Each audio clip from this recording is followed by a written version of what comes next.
Dan untuk membahas lebih lengkap terkait dengan kasus mutilasi seorang perempuan yang jasadnya dimasukkan ke dalam koper, kita akan tanyakan kepada psikolog forensik Reza Indragiri Amril. Selamat pagi, Assalamualaikum Bung Reza Indragiri.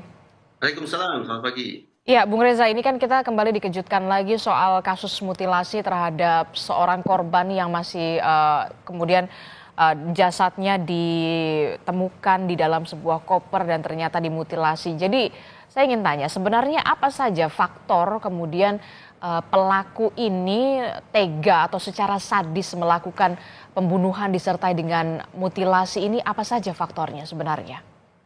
Memang masih banyak ya kalangan yang salah kaprah menganggap bahwa betapapun mutilasi itu adalah sadis, kejam dan sejenisnya, Mhm. tapi anggap bahwa pokok persoalannya ada pada mutilasi. Padahal saya berkeyakinan bahwa tidak akan ada mutilasi kalau tidak ada pembunuhan, sehingga perlu diluruskan persepsi publik bahwa pokok persoalannya bukan pada mutilasi. Mhm. Hingga pertanyaan yang muncul bukan bagaimana mencegah mutilasi, bukan. Tapi karena pokok persoalannya ada pada pembunuhan, maka pertanyaan yang harus kita ajukan adalah bagaimana mencegah adanya pembunuhan. Namun kembali ke pokok persoalan, apa yang menyebabkan kenapa kemudian seseorang sampai hati melakukan mutilasi, saya menangkap ada sebuah pola.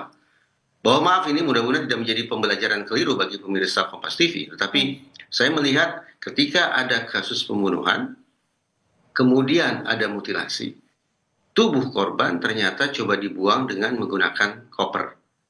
Pola semacam ini berulang kali pada waktu-waktu belakangan ini saya bahas termasuk di Kompas TV. Dari situ saya beranggapan bahwa boleh jadi peniruan lah, belajar sosial lah, terinspirasi dari perilaku orang lain lah yang menjadi penjelasan mengapa kemudian ada orang-orang yang melakukan misi kedua kejahatan dengan cara mutilasi dan memasukkannya ke dalam koper. Misi kedua kejahatan yang saya maksud adalah bagaimana seorang pelaku kejahatan setelah melancarkan misi pertama yaitu menghabisi korban, berusaha untuk melarikan diri dari pertanggungjawaban pidana. Itu adalah misi kedua kejahatan. Melarikan diri dari pertanggungjawaban pidana. Caranya bagaimana? Ada yang merusak TKP, ada yang merusak CCTV, ada yang mempengaruhi saksi maksud saya. Ada yang mencoba untuk tanda petik membeli polisi. Ada pula yang mencoba untuk menghilangkan barang bukti. Nah, dalam kasus seperti yang menjadi topik perbincangan kita, misi kedua itu dilakukan dengan cara berupaya menghilangkan barang bukti dengan memasukkannya potongan-potongan tubuh korban itu ke dalam koper untuk kemudian diangkut sedemikian rupa lalu dibuang ke tempat tertentu.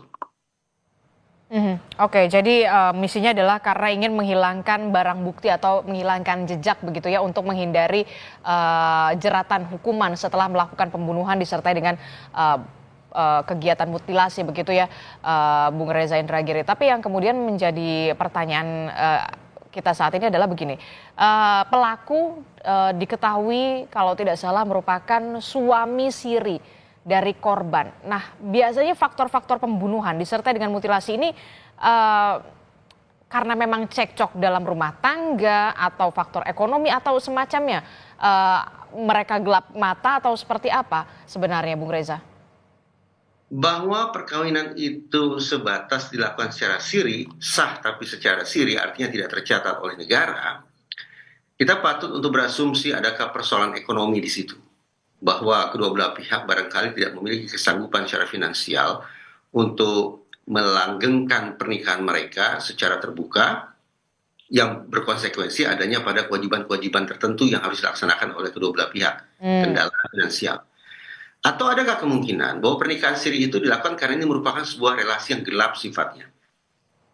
Relasi yang justru harus ditutupi keberadaannya dari publik. Karena itu sejak 0 kilometer, sejak pernikahan itu dilangsungkan, memang pernikahan itu sudah membawa ruang yang rentan bagi terjadinya konflik. Hmm. Adanya beban ekstra yang harus mereka tanggung yang tidak ada pada pasangan-pasangan lain yang menikah secara resmi tercatat oleh negara.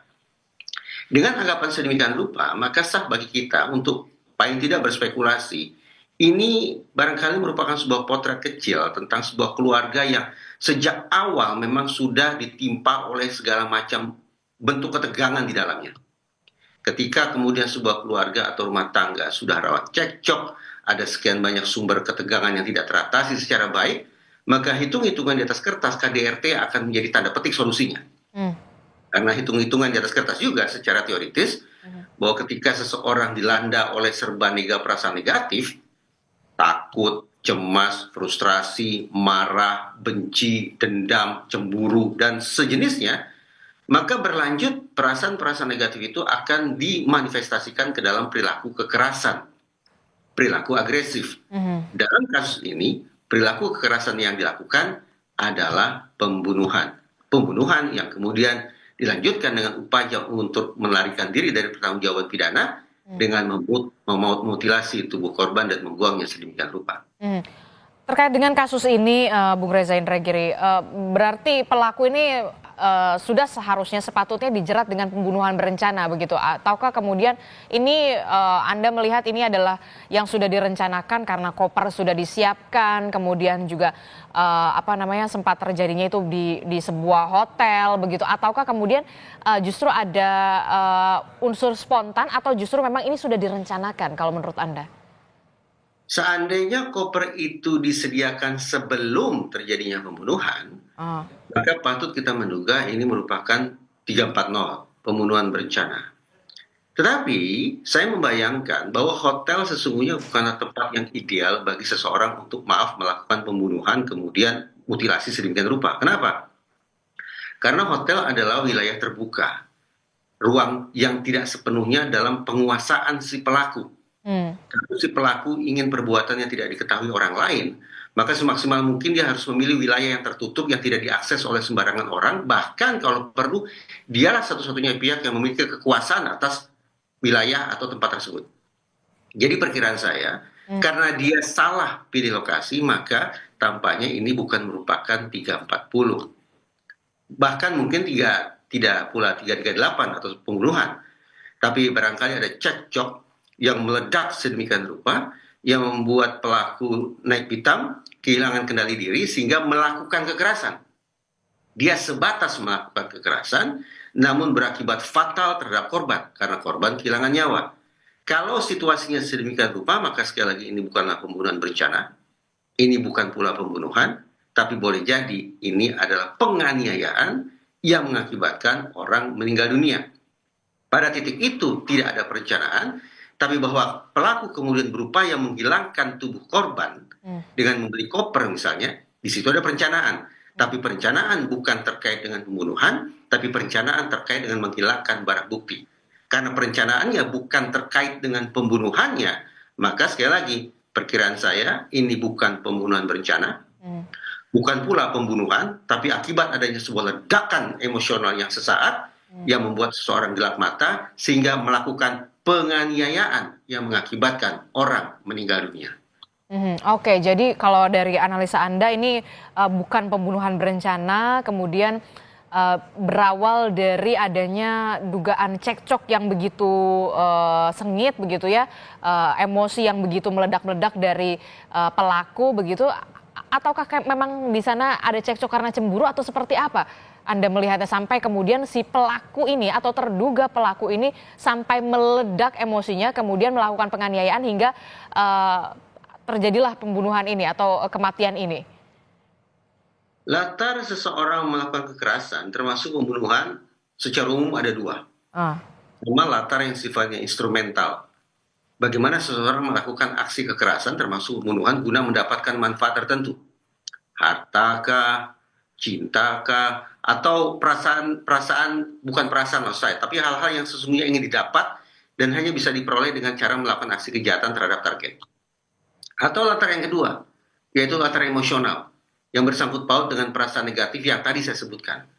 Nah, perkiraan saya, kenapa seseorang bisa sampai gelap mata, sehingga yang awalnya adalah orang biasa-biasa saja, tapi kemudian seketika berubah menjadi monster, pembunuh berdarah dingin, perkiraan saya ini lebih dikarenakan adanya latar emosional.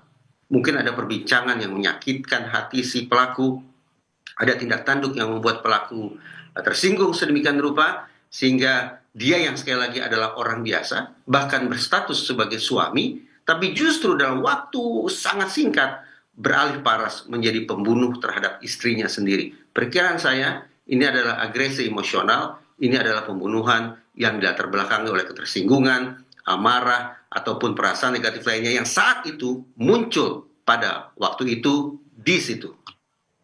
Oke, oke, baik. Itu karena memang ada berbagai macam faktor. Salah satunya mungkin ada dugaan kecemburuan atau sakit hati atau semacamnya begitu ya, Bung Reza? Betul, jadi perilaku kekerasan yang sedemikian dahsyat itu mungkin sesungguhnya merupakan perilaku yang impulsif, Hmm. yang terpantik oleh adanya ketersinggungan ataupun perasaan negatif lainnya. Mhm. Namun ini pemikiran spekulatif yang sudah barang tentu tetap harus diinvestigasi oleh pihak kepolisian. Mhm. Mhm. Oke, berarti untuk tes kejiwaan menurut Anda tetap perlu dilakukan atau tidak perlu dilakukan soal dalam case ini, dalam kasus ini? Saya orang yang berulang kali mengkritisi terlalu seringnya otoritas penegakan hukum menggunakan pemeriksaan psikologis untuk mengetahui profil si pelaku, Hmm. untuk mengetahui kondisi kejiwaannya, untuk mengetahui adanya abnormalitas apapun itu. Pertama, menurut saya ketika seorang tersangka pelaku pidana bisa diajak berkomunikasi, tidak ada urgensi sesungguhnya untuk dilakukan pemeriksaan kejiwaan, terlebih untuk menakar apakah yang bersangkutan itu waras atau tidak. Hmm. Yang kedua, ketika seorang tersangka pelaku kejahatan diperiksa secara psikologis, coba dicari tahu kepribadiannya, profil psikologisnya seperti apa, kendati beraroma Hollywood dan kesannya dramatis, tapi saya khawatir bahwa pendekatan semacam itu justru sengaja tidak sengaja membuka adanya aib-aib, membuka adanya sisi-sisi gelap, membuka adanya tanda-tanda kepribadian yang tidak wajar pada diri si pelaku. Kalau hal-hal sedemikian rupa terungkap, kemudian diketahui oleh si tersangka dan mungkin penasihat hukumnya, maka tidak tertutup kemungkinan justru narasi yang negatif sedemikian rupa akan dimanfaatkan sebagai salah satu alat untuk pembelaan diri. Yang menjadi sangat ironis bahwa ternyata instrumen atau alat bagi seorang pelaku kejahatan untuk membebaskan diri atau meringankan pertanggungjawaban pidananya, justru alat untuk itu, modal untuk itu dihadirkan oleh penyidik sendiri.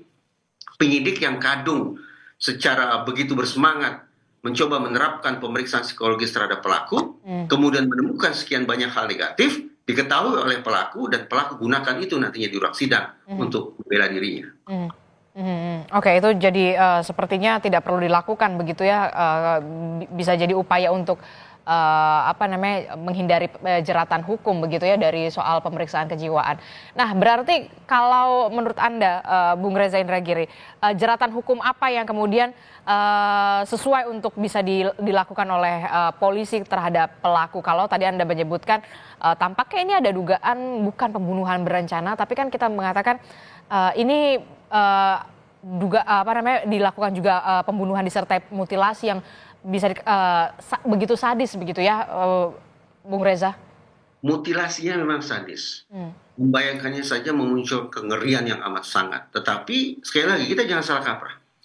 Pokok persoalan pada peristiwa ini bukan pada mutilasinya. Jadi bukan pada pasal mutilasi atau sejenisnya, bukan. Situasi ini terjadi, bahkan perbincangan kita ini berlangsung karena ada seseorang yang kehilangan nyawa. Baru kemudian ada mutilasi. Nah, kehilangan nyawa di dalam KUHP itu ada 3 pasal paling tidak. Pertama, pembunuhan berencana. Kalau pembunuhan berencana yang dikenakan terhadap pelaku, maka ancaman hukumannya maksimal bisa sampai hukuman mati atau hukuman seumur hidup. Di bawah itu ada pembunuhan. Di bawah itu, yang tadi saya katakan, agak sulit bagi saya membayangkan seorang suami di hotel di area yang tidak dia kuasai, sampai kemudian melakukan pembunuhan secara berencana ataupun tidak berencana, itu yang agak sulit saya pahami.